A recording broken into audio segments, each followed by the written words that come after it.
Hello' guys, নমস্কাৰ বন্ধুসকল, ল'ৰাসকল। আজিৰ ভিডিঅ'টোত আপোনালোকক ক'ম, যদি আপুনি আপোনাৰ জীৱনত এজনী বা এজন সঁচা ৰিয়েল লাইফ পাৰ্টনাৰ অহাটো বিচাৰে, যদি আপুনি আপোনাৰ লাইফত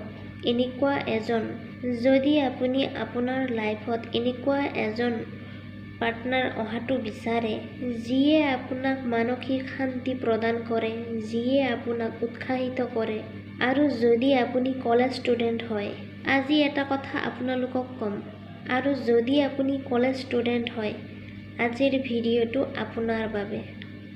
চাওক বন্ধুসকল, প্ৰথমতে আপুনি নাজানে আপোনাৰ সেই ভাল লগা মানুহজন, মানে আপুনি যেনেকুৱা মানুহ বিচাৰি আছে। চাওক বন্ধুসকল, প্ৰথমতে আপুনি নাজানে আপোনাৰ সেই ভাল লগা মানুহজন ক'ত কেনেকৈ লগ পাব। মানে সকলোৱে তো সাঁচি থয় এটা ছবি।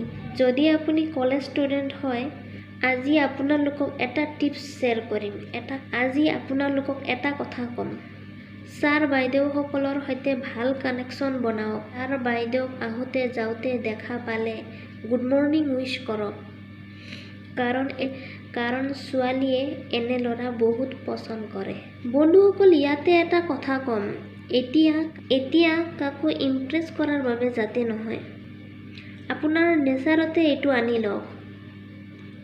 এই ক্ষেত্ৰত আপুনি আপোনাৰ ষ্টাডি বিষয় লৈ ছাৰ বাইদেউসকলৰ সৈতে ভাল কানেকশ্যন বনাব পাৰে, বা স্কুল কলেজৰ যেতিয়া সাংস্কৃতিক অনুষ্ঠানবোৰ হয়, তেনে সাংস্কৃতিক অনুষ্ঠানবোৰৰ কামত আপুনি আপোনাৰ সহযোগিতা আগবঢ়াব পাৰে।